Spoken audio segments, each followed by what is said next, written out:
When you're a forward thinker, you don't just bring your A game, you bring your AI game. Workday is the AI platform that transforms the way you manage your people, money, and agents, so you can transform tomorrow. Workday, moving business forever forward. At RxBar, they believe in simple nutrition without the BS. That's why they said no to artificial ingredients and yes to deliver intentional, transparent nutrition. Try their original 12-gram protein bar, the nut butter and oat bar, or minis. RxBar, the proud sponsor of No BS. Use code RXBAR on RXBAR.com for 25% off. Subject to full terms and conditions and to change. Valid until September 30, 2025 and may not be combined with other offers. See RXBAR.com for full details and limitations.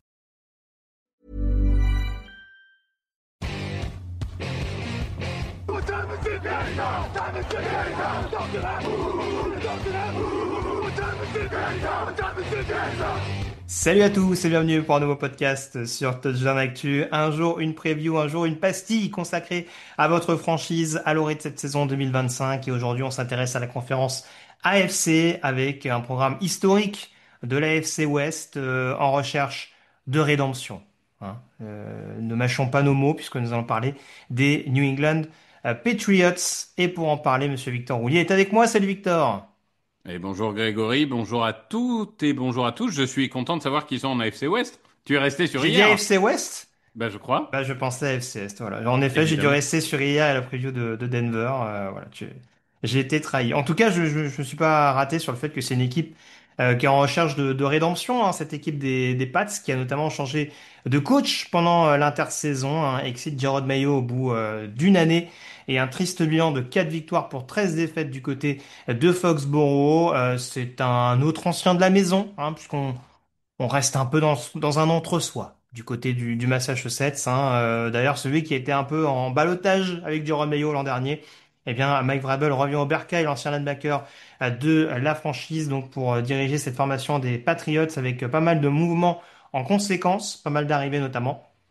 En attaque, on a notamment les deux quarterbacks backup qui sont partis, Jacoby Brissett vers Arizona et Joe Milton, sensation de la dernière semaine de saison régulière, qui a pris la direction de Dallas. L'historique David Andrews a pris sa retraite et le tackle Chukwuma Okorafor n'a pas été conservé.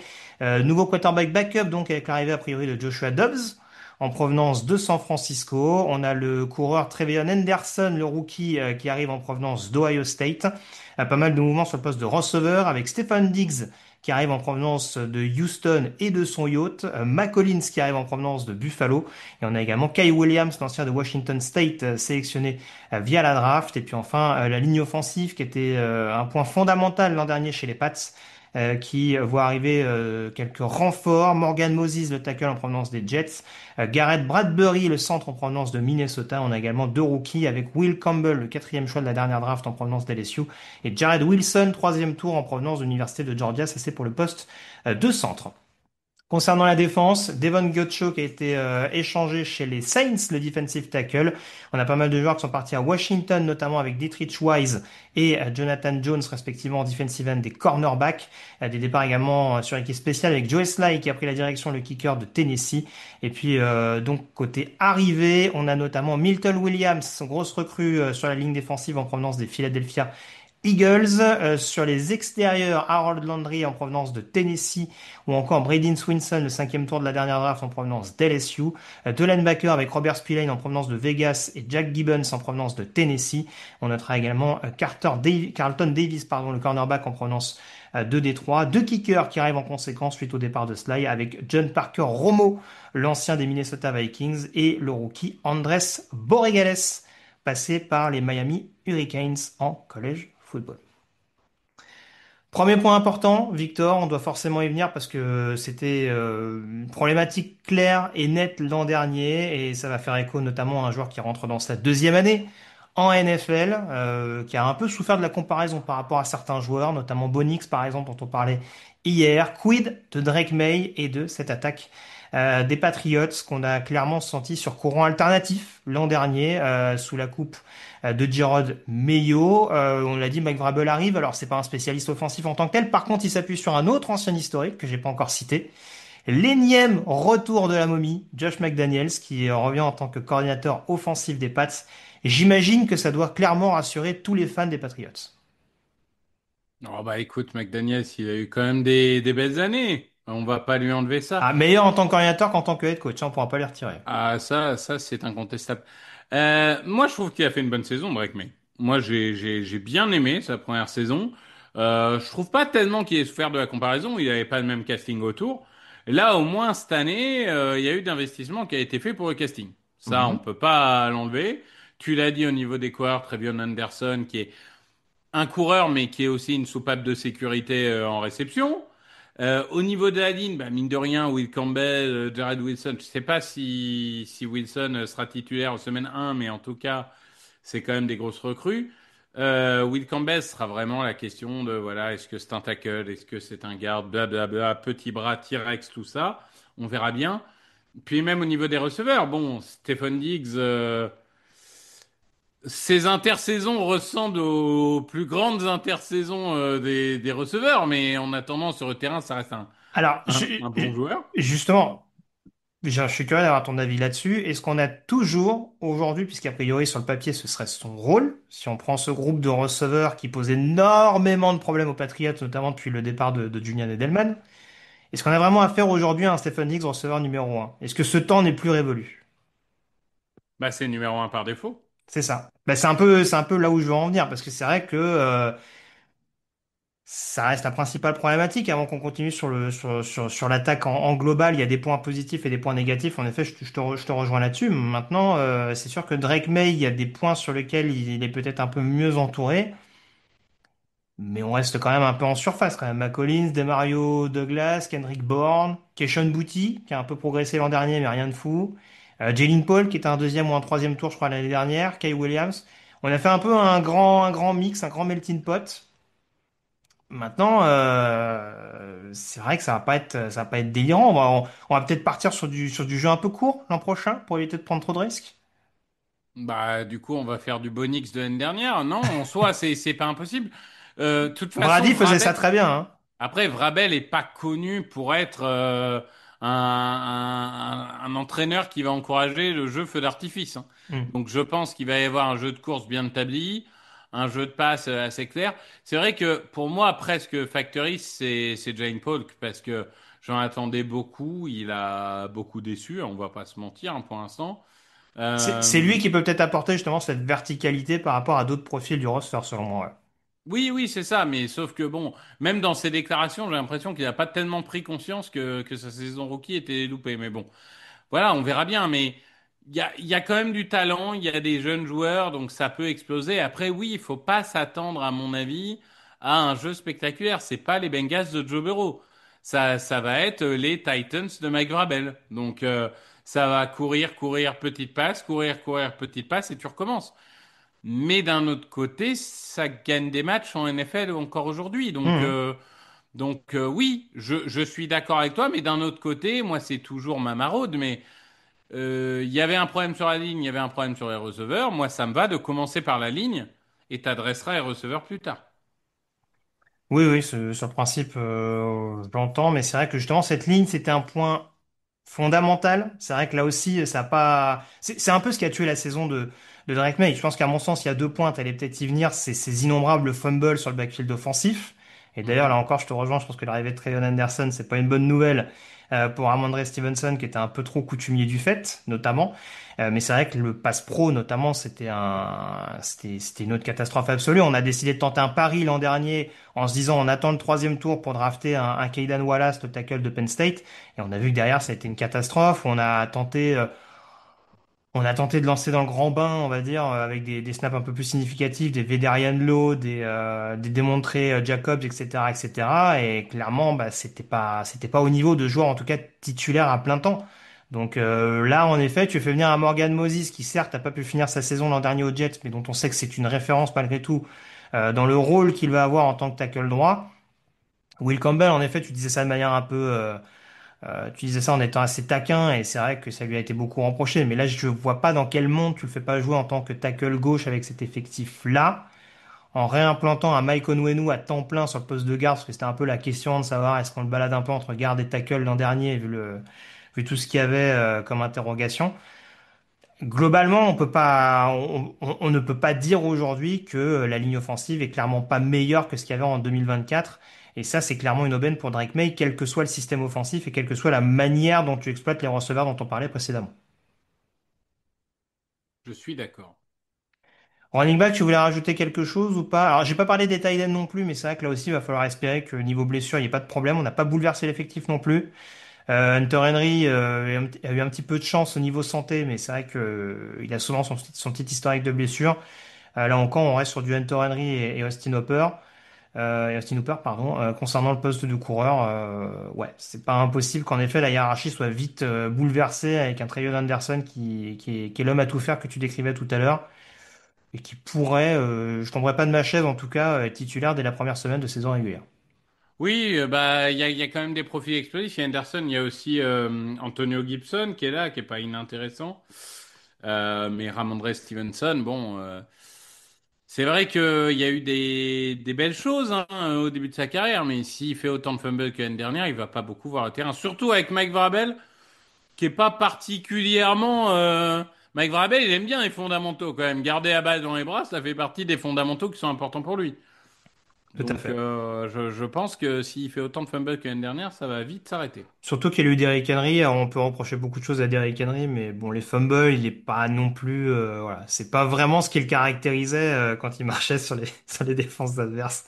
Ça, Donc c'est sûr. donc c'est sûr qu'il va être attendu au tournant encore plus que l'an passé de Ramondre Stevenson. Un mot sur la défense, où a priori encore une fois, Mike Vrabel aura les mains globalement sur ce qui va être mis en place. Terrell Williams, le coach de ligne, je crois plus récemment aux Lions, euh, a été nommé coordinateur défensif. Alors il l'était plus ou moins officieusement en 2020 du côté de Tennessee, après le départ de Dean Pease. Ça s'était pas très bien passé d'un point de vue production, avant notamment la promotion de Shane Bowen et là l'explosion du pass rush du côté de Tennessee. Est-ce que c'est censé totalement rassurer les fans de New England? Il y a eu des décisions qui ont été prises au niveau des Pats, avec notamment l'arrivée d'Aaron Landry. Maintenant, on a vu qu'Aaron Landry à Tennessee, même si bon, les Titans étaient quand même sur une fin de cycle avec le départ de Bowen, bah même avec Landry, c'était pas non plus ultra transcendant, hein. Est-ce qu'il faut être totalement excité par ce pass rush des Patriots sur le papier? Non, après, bon, pour moi, le coordinateur défensif sur la première année, ça risque d'être Mike Vrabel, hein, tout simplement. Je pense aussi. Après, excité, non, mais il y a du potentiel. Il y a en effet le duo Milton Williams, Christian Barmore, j'aime beaucoup. C'est Je vrai que trouve que je m'arrête plus sur Landry, mais c'est vrai que Williams avec Barmore, c'est peut-être plus le facteur décisif, ouais. c'est très cohérent. Ça rappelle un peu Jalen Carter Williams hein, dans le profil. Il y a un Keon White que j'aime beaucoup, qui est peut-être pas le. Ça va jamais être le plus grand producteur en termes de stats, de sacs ou quoi. C'est certainement jamais un joueur qui fera 15 sacs, mais ça reste une vraie production. Il y a quand même. On a renforcé l'expérience et la polyvalence au niveau des linebackers. Donc on va peut-être pouvoir être un peu plus créatif qu'on l'a été l'année dernière. Bradyn Swinson, le meilleur ami de Cyprien qu'on embrasse, qui peut aussi trouver sa place là-dedans. Non, il y a du monde, il y a de la profondeur, il y a différents profils. Il y a moyen de faire quelque chose. Après, bon, entre il y a moyen de faire quelque chose et il va se passer quelque chose, il y a évidemment un monde. Mais bon, c'est pas l'équipe qui m'inquiète le plus là-dessus. Je pense qu'il y a quand même un vrai potentiel. Oui, c'est vrai que je suis assez intrigué par cette équipe des Pats, notamment parce que défensivement, pour moi, il y a clairement une équipe qui est capable de contrecarrer pas mal de plans des adversaires. Et même si, en effet, en attaque, comme on l'a dit tout à l'heure, il n'y a pas que des profils qui vont être amenés à être spectaculaires, des receveurs qui vont faire 100 yards par match, même des coureurs qui vont faire 150 yards par rencontre. Il y a quand même une ossature qui peut aller chercher des rencontres en fin de match, notamment grâce à cette défense qu'aura plié son rond. C'est le point sur lequel on a été beaucoup caricatural sur les dernières années de McVrabel. C'est-à-dire que Tennessee, bah, c'était principalement Derrick Henry, mais c'était une défense qui arrivait à faire le dos rond pour permettre justement, notamment au jeu au sol, de performer. Et là, la grande différence, c'est qu'on peut avoir un Drake May bah, un petit peu dans l'utilisation similaire à ce que faisait Ryan Tannehill dans ses bonnes années du côté de Tennessee, c'est-à-dire sans être ultra spectaculaire, avoir cette capacité notamment à distribuer efficacement le ballon, mais avoir un jeu au sol qui est capable de prendre le relais. Il n'y a pas d'A.J. Brown dans cet effectif-là, très clairement, mais en tout cas, c'est là où on peut voir certaines similitudes par rapport à ce qu'on avait sur certaines périodes du côté des Titans. Le backfield défensif, on n'en a pas parlé, mais il y a quand même cette arrivée de Carlton Davis, qui était jusque-là un corner numéro un, qui va être un solide corner numéro 2 a priori derrière Christian Gonzalez. Petit point d'interrogation sur les safeties. C'est vrai que l'an dernier, ça a pas mal discuté en interne autour des cas Peppers et Dugger. Ça va être deux points d'interrogation, mais c'est vrai qu'a priori, notamment sur les extérieurs, Victor, il y a quand même de quoi poser beaucoup de problèmes aux différentes escouades de l'AFC. Oui, bah Gonzalez, on va espérer que la santé le laisse tranquille. Oui. Parce que quand il est en bonne santé, bah c'est tout simplement un des meilleurs cornerbacks de cette ligue. Donc nous on souhaite qu'une chose, c'est qu'il aille bien et de voir sur le terrain clairement. Voilà, après, oui, ça reste une défense incomplète, hein. Quand je disais on a rajouté des choses au niveau des linebackers, je suis pas en train de dire que c'est un groupe de linebackers extraordinaire. Au niveau des safety, tu l'as dit, il y a des choses à voir. Moi, je suis toujours un peu étonné par l'amour que certains ont de Kyle Duggar, que je trouve très inconstant Mhm. pour être, on va dire, poli. Donc oui, oui, oui, il y a à travailler, il y aura des manques et il y a des semaines où cette défense va se faire ouvrir. Mais bon, d'un autre côté, on parle d'une équipe qui est dans l'année une d'un nouveau coach. On s'attend pas à ce qu'il gagne toutes les semaines, donc c'est pas très grave. Mais oui, elle est prometteuse mais incomplète cette défense. Ouais. Si on veut Après, être un peu, voilà. Après, c'est sûr que je pinaille un peu sur le poste de safety. En soi, Peppers et Dugger sont des titulaires assez affirmés, même si tu le disais, la régularité est pas toujours là. C'est vrai qu'on a misé sur certains joueurs, on a cherché à développer certains joueurs. Je pense à un Del Pitos, par exemple, qu'on a vu sur certaines séquences l'an dernier. Je l'ai pas cité dans les arrivées, mais il y a un Marcus Epps, ancien des Eagles et qui était aux Raiders l'an dernier, qui peut être une solution de rotation également. Et puis, bah, par rapport à ce que tu disais sur la situation des linebackers safety, quid un peu d'utilisation d'un Marte Mapu, qui était safety de formation, qui joue un peu plus sur le deuxième rideau du côté des Pats, mais qui en tant que rover, comme on les appelle, peut très bien s'adapter en fonction des besoins. Si on voit que sur le poste de safety, c'est beaucoup plus contraignant, bah, peut-être utiliser un Mapu, entre les deux postes, c'est peut-être pas quelque chose qui posera un problème si vraiment la situation le nécessite. Donc c'est pas aussi problématique que ce qu'il y paraît.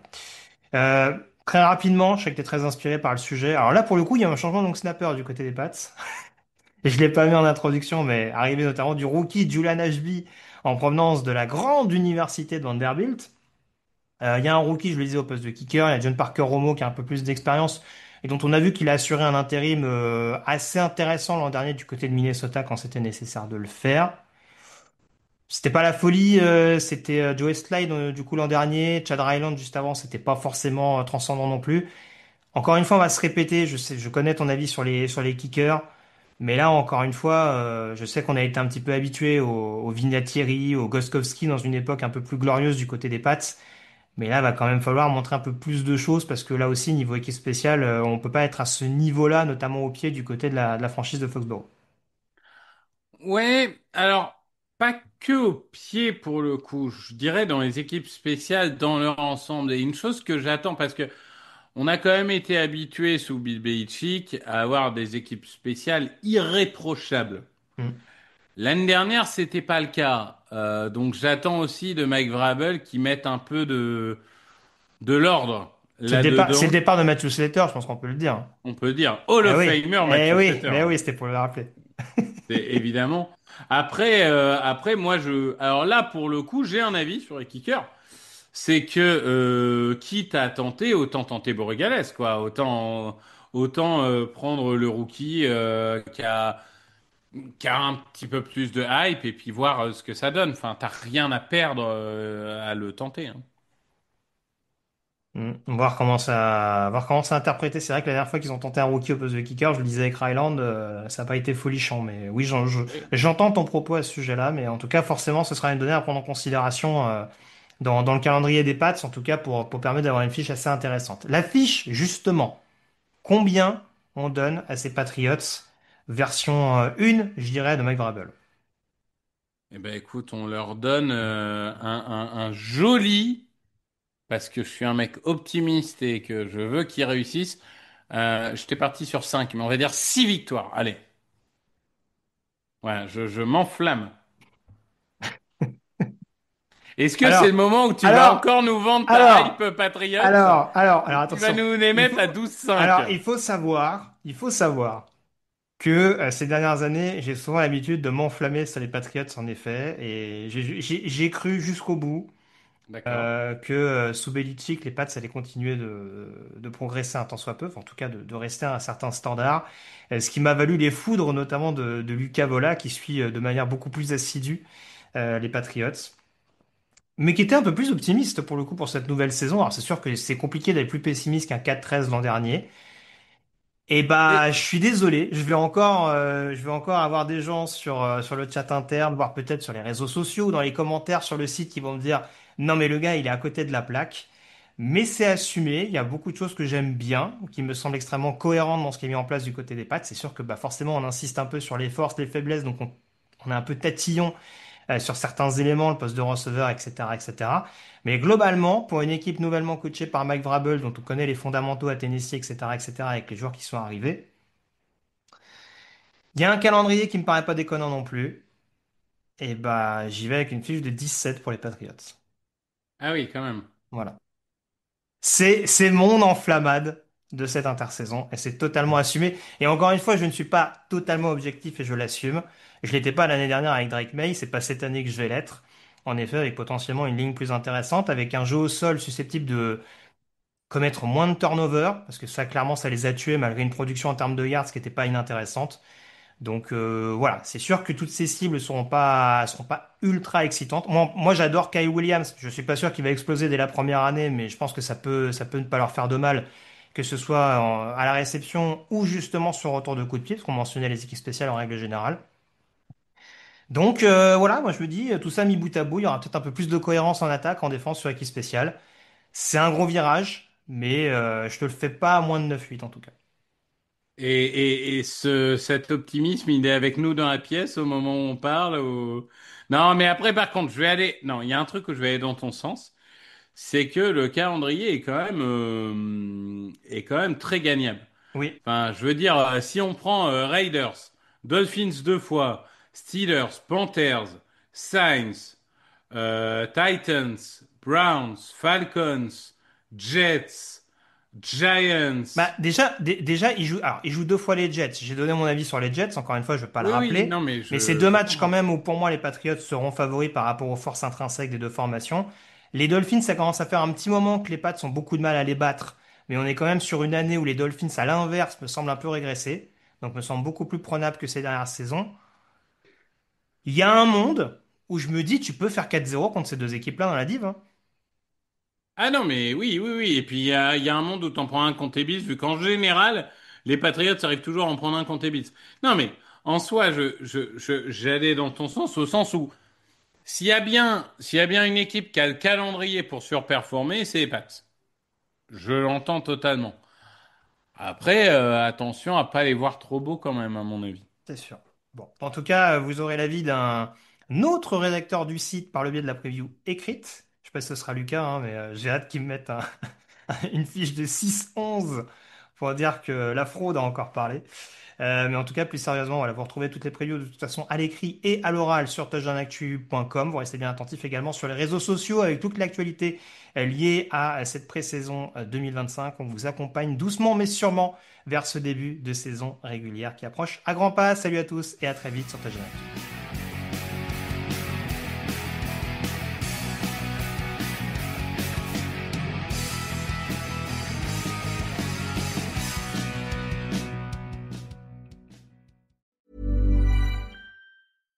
When you're a forward thinker, you don't just bring your A game, you bring your AI game. Workday is the AI platform that transforms the way you manage your people, money, and agents, so you can transform tomorrow. Workday, moving business forever forward. outdated systems and inefficient communications are bad news for your supply chain. But with Verizon Business, everything just clicks. With our advanced connectivity solutions, you can automate your operations. Plus, you can keep your teams connected and on top of the job, helping you stay ahead of demand and the competition. It's the chain reaction your distribution needs. Learn more at Verizon.com/distribution.